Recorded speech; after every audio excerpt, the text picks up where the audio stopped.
Wig Lover, this is Heather from sisterwigs.com, and today I'm bringing you a bathroom video. This is just to prove I don't diss people who make bathroom videos, but I kind of need to be able to see what I'm doing to tell you about toppers, because I have one right here that I'm going to put on. I've been growing out my hair just so I can kind of wear one. And it's making it kind of awkward to wear wigs actually, because I'll just show you. My hair is kind of like a length right now where, you know, it's a little bit on the crazy side. So I really want to give a topper a try. Now, this video is going to have a lot of information about toppers, how to measure for a topper, what kind of toppers you should look for, some considerations that you should think about sincerely before you purchase any topper. And so I think I'm just going to jump right into it. I've gone ahead and positioned the camera just a little bit higher up so I can show you the tippy top of my head in all of its glory, because I think that's very important to this particular video, right? So the first thing that you want to consider when you're thinking about a topper is the measurements. You do not want to just willy-nilly pick any topper that fits your price range. As much as I try to be price sensitive about wigs and how much they cost and that sort of thing, when it comes to toppers, that should really be your last consideration. And I'm not saying that because I want you to spend more money. In fact, you might end up saving money based upon some of these things that I'm about to tell you. But it's because there are certain things when it comes to toppers that are more important than how much money you're spending. The first thing that you should really look out for, and I'm going to be using this Top Crown by Jon Renau in the color number 6 as my demo piece. But the first thing you really want to consider is where these clips in your topper are going to sit.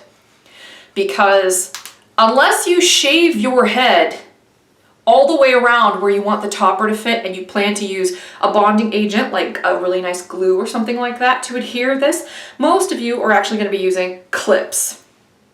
If you use clips to adhere your wig, like most topper wearers do, that hair where the clips adhere needs to be really strong. It needs to be very thick. It needs to be really strong. It can't be brittle. It can't be thin like it is up here on the top of my head. It's got to be strong enough to support the clips and support the full weight of this topper distributed among all of the clips. Because if you don't pay attention to the base and where these clips are going to sit on your head, and you try to fix, like let's say I was a silly person and got an easy part, just a regular Jon Renau easy part. Look at how thin the hair is on the top of my head. There's nowhere on the top of my head where an easy part, an original easy part, which is only about this wide, okay, it's about this long, this wide. There's nowhere that that's going to sit on the top of my head where it's going to be able to clip in and not pull my hair out. So you really want to pay attention to where the clips are going to sit on your topper, how wide the base of the topper is, and how strong the hair is in the locations where the clips are going to sit. The other thing you want to pay attention to, like I mentioned, is the weight.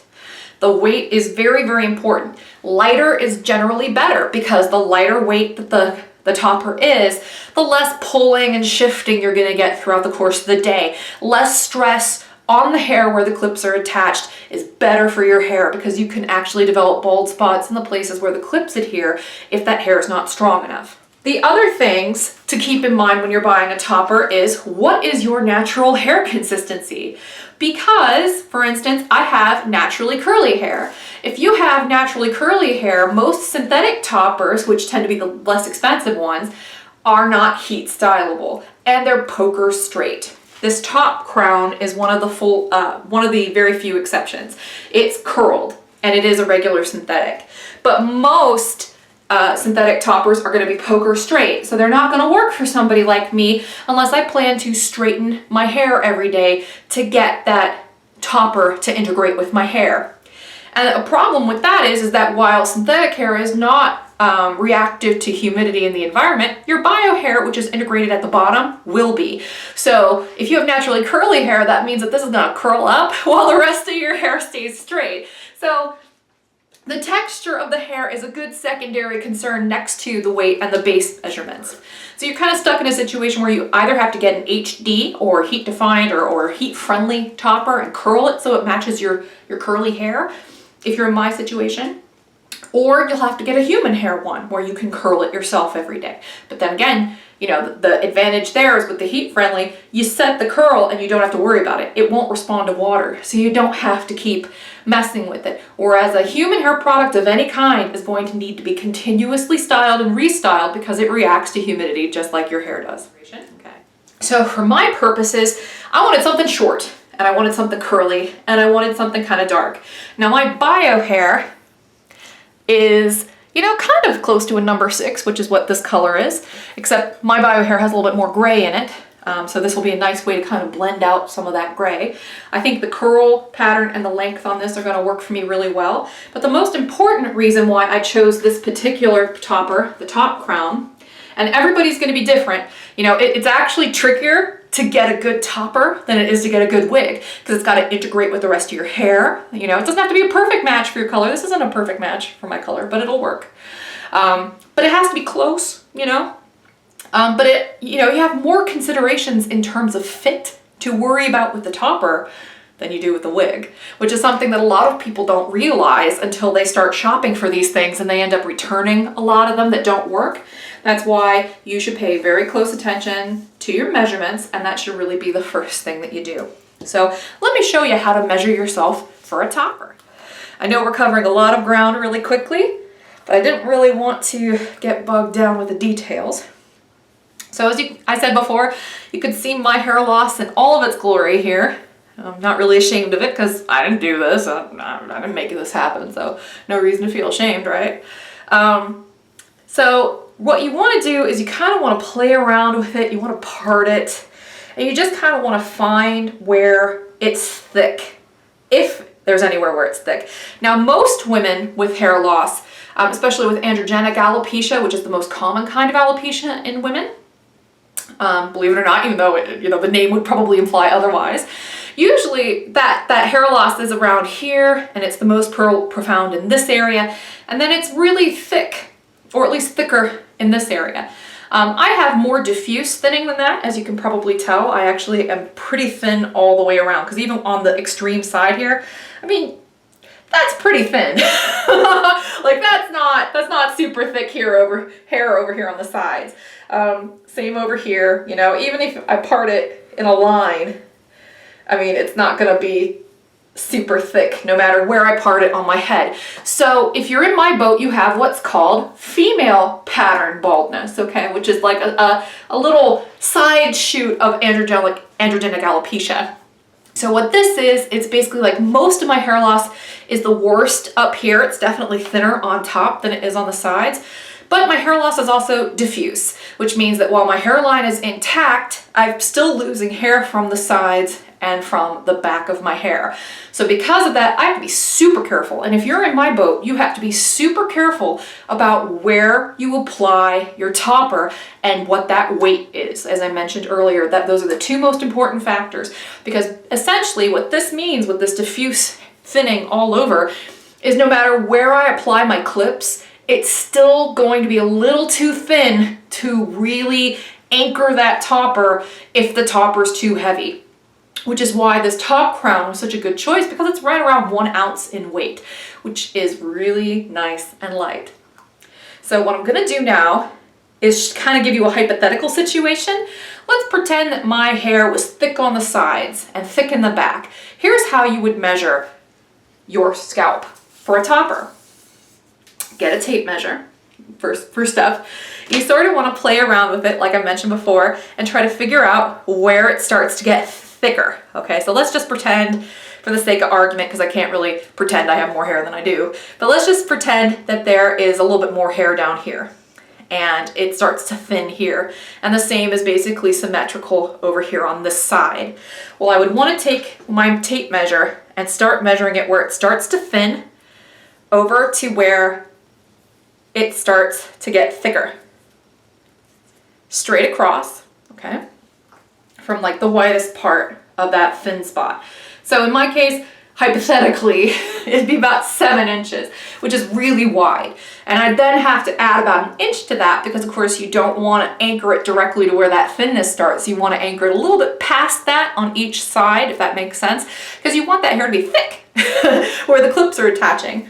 And now you need to measure from the hairline all the way back to wherever the thinning stops in the back of your head. You may need to have somebody help you with this measurement. So if you have a roommate or a sister or a husband or somebody who can help you with this and they're not like squeaky about your hair loss, because that just makes everything weird, then you can ask them to help you with this, because you really want them to figure out where the thinning stops on the top of your head, which can be really hard to determine without another person looking at it, especially if that bald spot goes way back past your crown.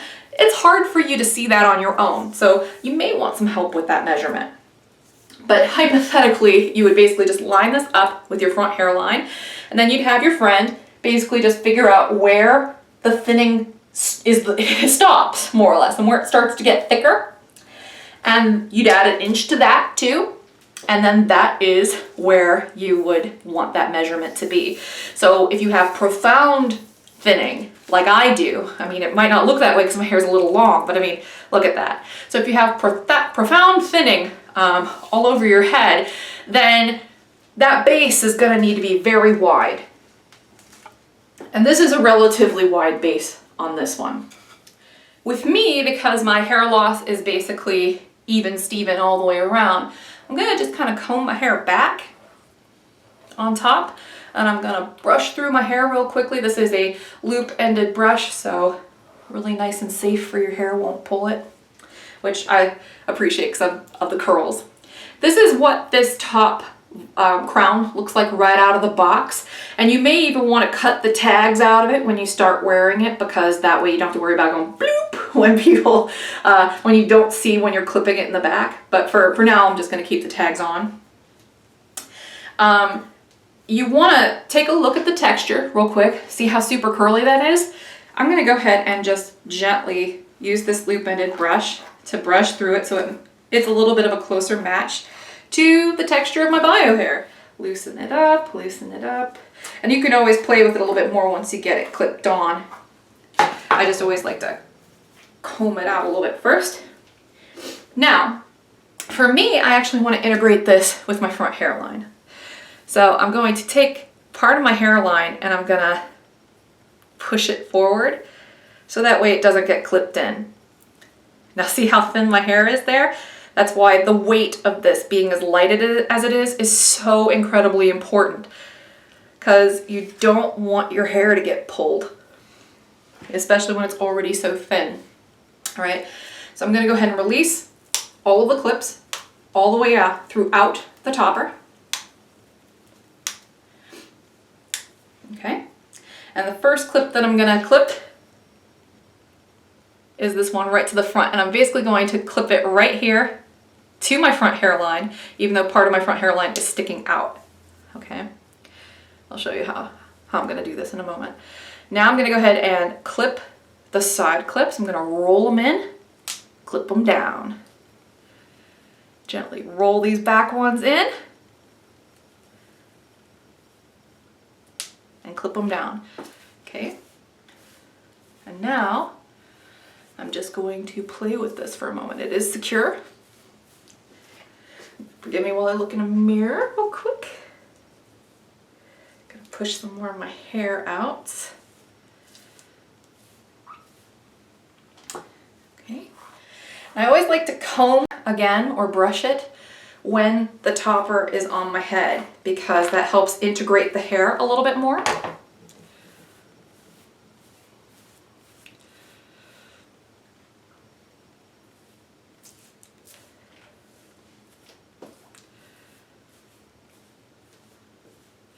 I wish this one came in the 8 RH14, because that's really a better match for my bio hair than the 6. But you know, it's all right. I'm gonna fluff her up just a little bit so I can get a little bit more volume out of it.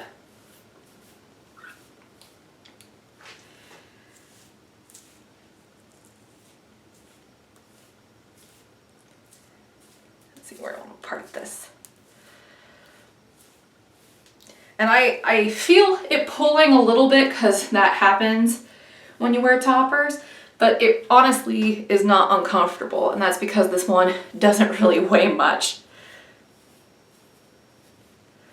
But if you do find that when you're wearing a top piece like this, that it is uncomfortable, like if it's giving you headaches or something like that, either it's too heavy, the base is too narrow for you, or you should just consider switching to a full wig. I know that a lot of people don't like the idea of a full wig. They think that, you know, toppers are a little less drastic, but toppers can actually stress your hair, especially if you don't choose carefully. So you want to be really careful and listen to your body. If your hair is telling you, hey, this is uncomfortable, listen to your hair follicles. You know, they won't lead you astray. If they're screaming out for mercy and they're like, quit pulling me, then you should kind of just go with it. But see, and now it basically just looks like it's part of my hair. So let me go ahead and turn around for you so I can show you what this one looks like all the way around. I love how the texture kind of looks crazy, because that's honestly what my own hair does.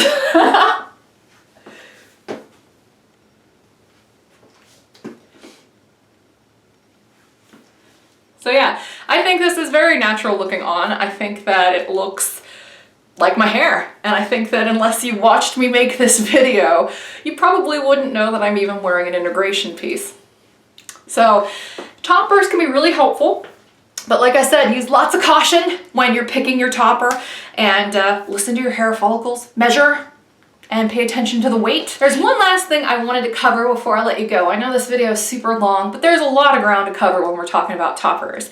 So I want to show you how to take the clips out, because there's a really right way and a really wrong way to take out the clips. You want to be really, really careful about how you take them out so you don't pull your hair.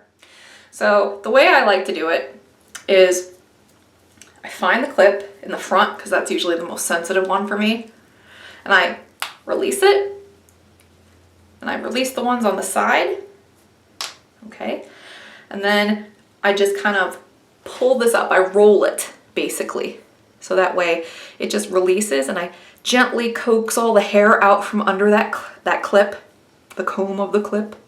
Same thing with this one here. And then I'm gonna go ahead and snap those closed while they're off my head. So that way it doesn't snag any more of my hair. Take your time taking off your topper. I'm gonna go ahead and do the same with the back clips now, where I release it, and then I gently roll it up to release those clips. Now, you're gonna wanna roll this way in the back, and then this way in the front, okay? And then, so I'm gonna go ahead and, so this motion in the back, basically is what we're talking about, and then this motion in the front, like a wave, okay? So away from the center of the topper. So I'm gonna go ahead and roll those clips up and just lift it off my head. And because I've gone ahead and, you know, put these back down flat, they're not gonna snag the rest of my hair when I lift up the topper. So that's really important too. You wanna make sure when you're applying it that you're really careful. And then when you are taking it off, you want to be even more careful. So that way you don't snag that delicate, fragile hair when you're taking off your topper. You never want to just yank it off after releasing the clips. You want to be a little exacting about the motion. I'm going to repeat that motion. It's this motion and up, this motion and up, and same thing in the back, this motion and up, this motion and up, away from the center of the topper. But I always like to do the first 3, because they're usually 5, sometimes there'll be 4, but they're usually 5 clips in most toppers. So I like to do the one in the front and the ones on the side first, because you can't just do the one in the front by itself usually. Do those first, then do the ones in the back, because you get a little bit more distance and a little bit more wiggle room to play with. But there are toppers. I'm Heather, I'm from sisterwigs.com. Thank you for watching this tutorial. And if you have any questions, please be sure to reach out to our Client Care Help Desk, or CCHD for short, which is just support@sisterwigs.zendesk.com. Thank you so much for watching, and I hope you have a great afternoon. Bye-bye.